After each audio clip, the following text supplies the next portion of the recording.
அனைத்து தோழர்களுக்கும் எனது வணக்கத்தை தெரிவித்துக் கொள்கிறேன். கொக்கோகோலா நிறுவனத்தில் பணியாற்றக்கூடிய, சிட்டிஸ் கான்ட்ராக்டில் பணியாற்றக்கூடிய,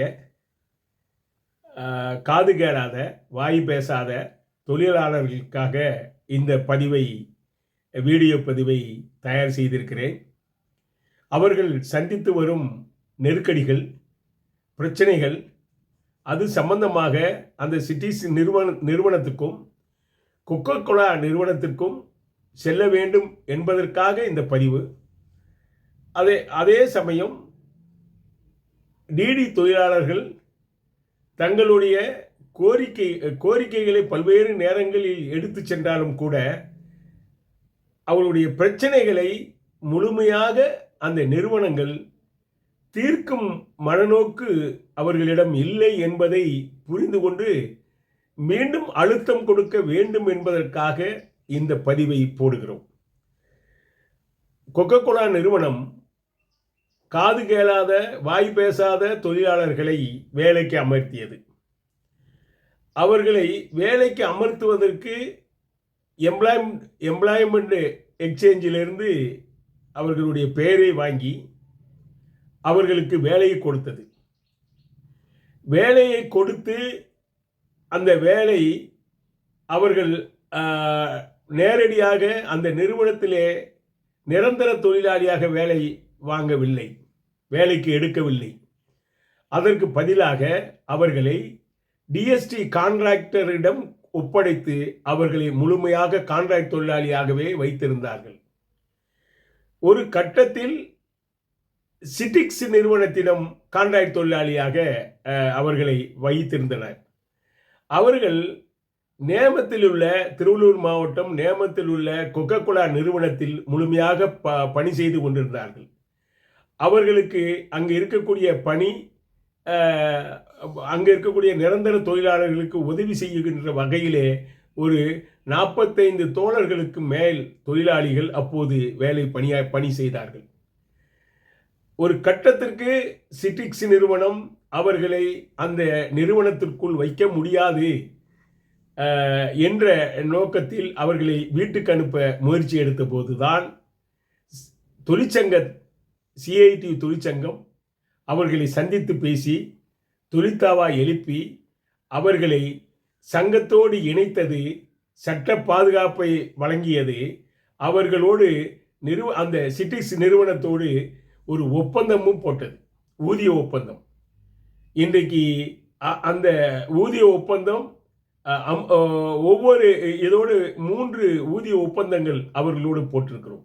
சிஐடி தொழிற்சங்கம் வந்த பின்னால் அவர்களுக்கு ஒரு பணி பாதுகாப்பும் அதோடு ஊதிய பாதுகாப்பும், அவர்களுக்கு ஏற்படக்கூடிய பல்வேறு பிரச்சனைகளை நேரடியாக சந்திப்பது, சிட்டிக்ஸ் நிறுவனத்தோடு பேசுவது, தேவைப்பட்டால் கொக்கோகோலா நிறுவனத்தோடு பேசுவது, அதற்கு மேல் நெருக்கடி வந்தால் தொழிலாளர் நலத்துறையிடம், தமிழக அரசிடம் இதை கொண்டு செல்வது என்ற நிலையை எடுத்து வந்தோம்.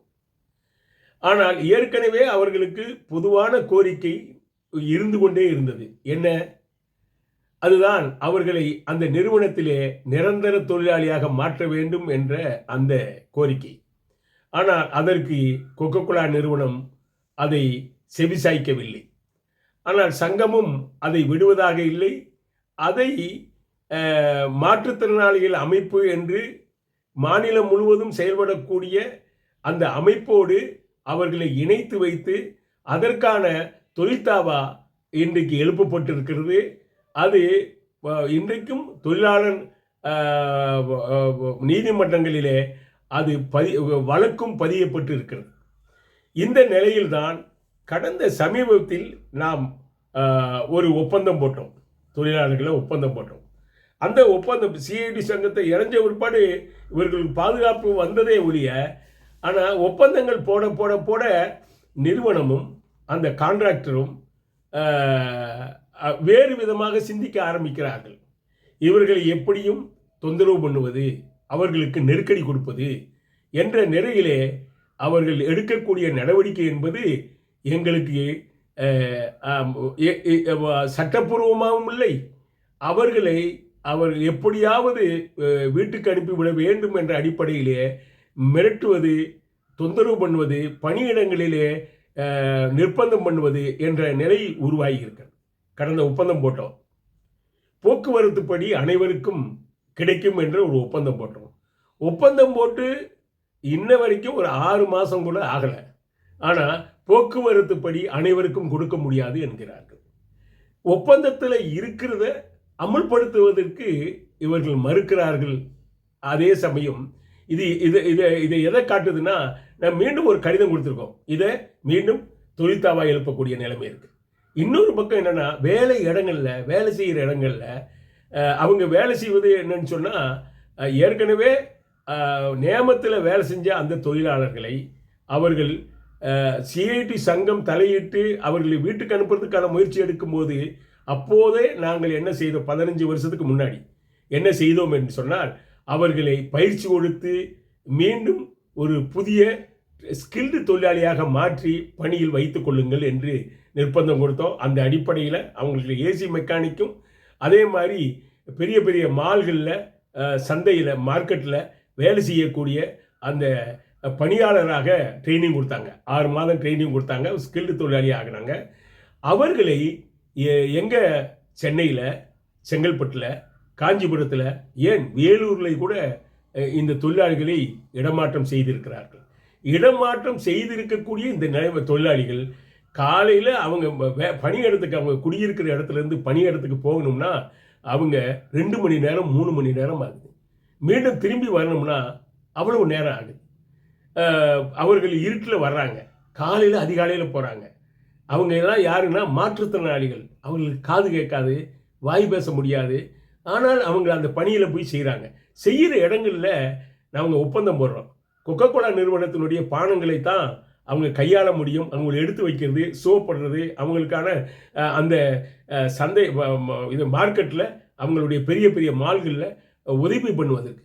ஆனால் அந்த மாலில் வேலை செய்யக்கூடியவங்க நிர்வாகம், அங்கே இருக்கக்கூடிய சூப்பர்வைசர் என்ன பண்ணுறான்னா, உடனடி அந்த வேலையை மட்டும் வாங்கிறதில்ல, வேறு நிறுவனங்களுடைய குளிர்பானங்களை நீங்கள் கையாளணும்னு சொல்கிறான். சரி, அதையும் முடிச்சுன்னா அதற்கு மேலே என்ன பண்ணணும்னா, பெரிய பெரிய மூடைகளை, வெயிட்டு சுமைகளை அவங்க தூக்கி கொண்டு போய் வேறு இடத்துல அடுக்கிறது. அப்படி ஒரு நிர்பந்தம். அவங்க மேலே டார்ச்சர்ன்றது அதிகமாகுது. அதை எதிர்த்து கேட்டால், நீ வேலைக்கு நாளைக்கு வராத அப்படின்ட்டு வேலையை விட்டு நிப்பாட்டிட்டு, எதுக்கு இந்த வேலைகளை டார்ச்சர் பண்ணுவது, இது அவங்கள தொந்தரவு பண்ணுவது. வேலையை உடனடியாக நிறுத்தினா உடனடியாக வேலை கொடுக்குறானா? வேலை கொடுக்கறது இல்லை. 10 நாள் 15 நாள் எதுவுமே கண்டுக்கிறதே இல்லை. அவங்க என்ன உள்ள நடந்திருக்குது என்பதை கேட்கறதும் இல்லை, விசாரிக்கிறதும் இல்லை. சங்கம், தொழிற்சங்கம் அவங்களோட தொடர்ச்சியாக நிர்வாகத்தோட, சிட்டிக்ஸ் நிர்வாகத்தோட பேசி, அந்த மேனேஜரோட, அந்த HR நிறுவனத்தோட பேசி அவங்கள நம்ம டார்ச்சர் பொறுக்க முடியாமல் வேலைக்கு சேர்த்தானா 10 நாள் 15 நாள் சம்பளமே இல்லை. ஒரு சிறு குறைஞ்ச தொகையில் வேலை செய்யக்கூடிய கான்ட்ராக்ட் தொழிலாளிகளை இப்படி ஒரு அணுகுமுறை என்பது மோசமாக இருக்குது. அது மட்டும் இல்லை, இன்றைக்கு இருக்கக்கூடிய தொழில்தாவா சட்டத்தில் அவங்களுக்கு அன்ஃபேவர் லேபர் ப்ராக்டிஸ்ன்னு சொல்லக்கூடிய தொழிலாளர் விரோத நடவடிக்கைகளை மேற்கொள்ளக்கூடிய நிறுவனமாக இன்றைக்கு இருக்குது. கான்ட்ராக்ட் நிறுவனம் இருக்குது. இதை கொக்கோ கோலா நிறுவனம் கண்டுக்கிறதே இல்லை. அப்போ இப்படியப்பட்ட சூழ்நிலை என்பது தொடர்ச்சியாக இருந்துக்கிட்டே இருக்குது.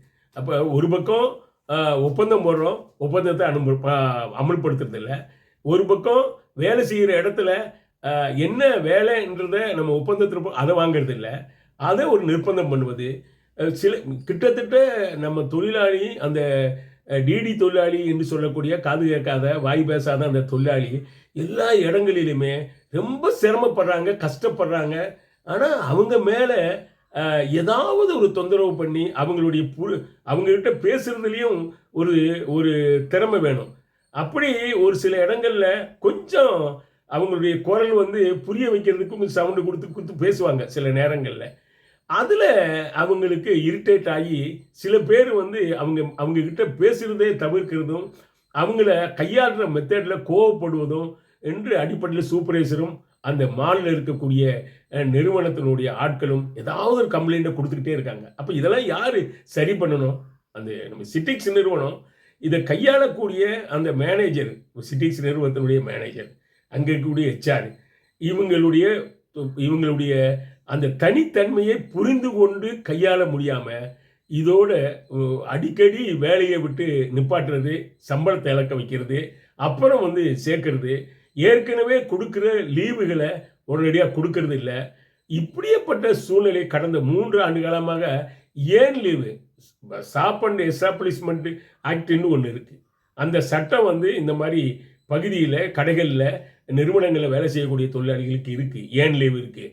இதெல்லாம் வந்து அமுல்படுத்துறானா ரொம்ப சண்டை போட வேண்டியது இருக்குது. கடந்த 2 வருஷமாக கிடைக்கவே இல்லை. கொரோனா காலங்களில் மிகப்பெரிய அளவுக்கு பாதிப்பை இந்த தொழிலாளர்கள் சந்தித்தாங்க.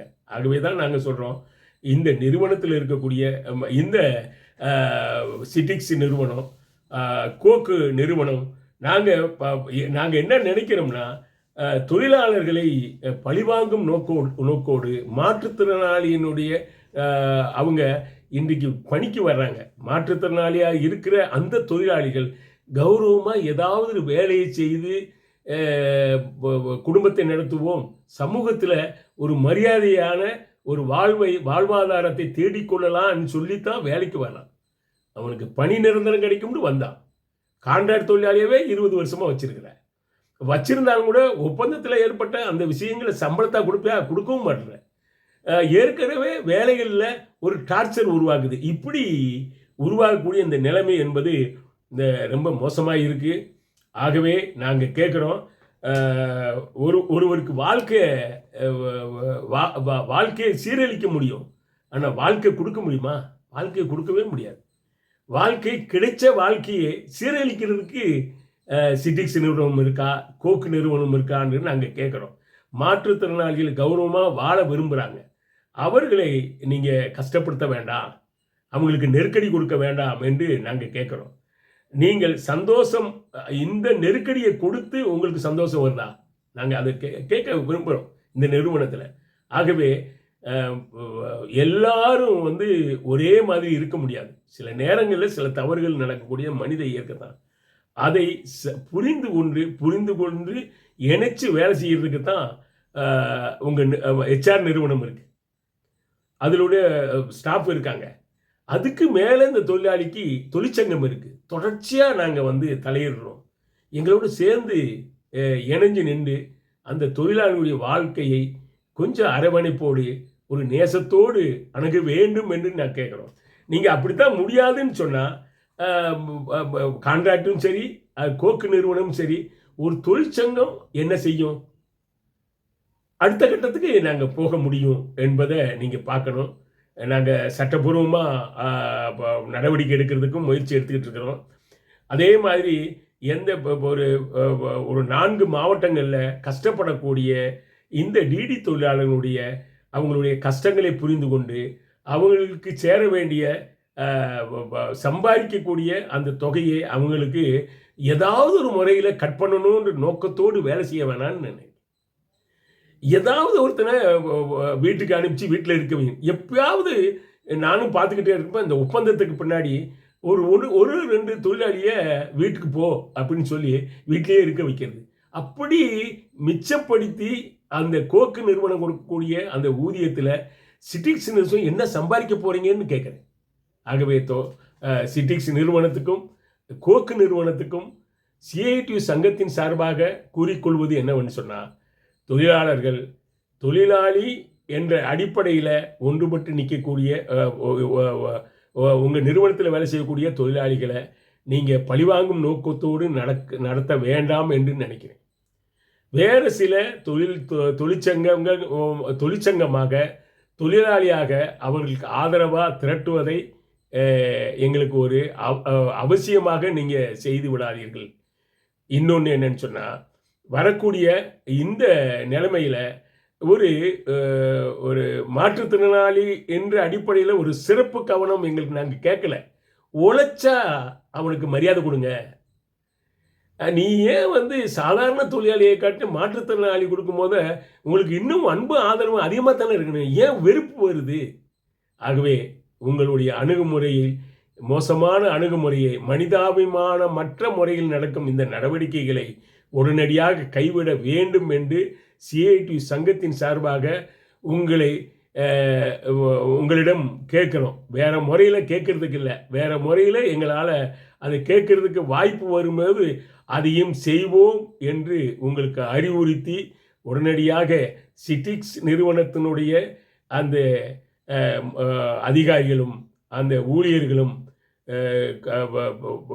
இது டிடி தொழிலாளர்கள் மீது வச்சிருக்கக்கூடிய அந்த போக்குகளை, தவறான போக்குகளை, தவறான அணுகுமுறைகளை உடனடியாக மாற்றிக்கொள்ள வேண்டும். இதிலே கோக்கு நிறுவனம் இது பெரிய கார்ப்பரேட் நிறுவனம். அதற்கு கீழே வேலை செய்யக்கூடிய கான்ட்ராக்ட் தொழிலாளர்களை இப்படி அணுகிறார்கள் என்பதை கோக்கு நிறுவனம் கண்காணிக்க வேண்டும், சரி செய்து கொள்ள வேண்டும் என்பதை இந்த நேரத்தில் கேட்டுக்கொண்டு விடைபெறுகிறேன். நன்றி, வணக்கம்.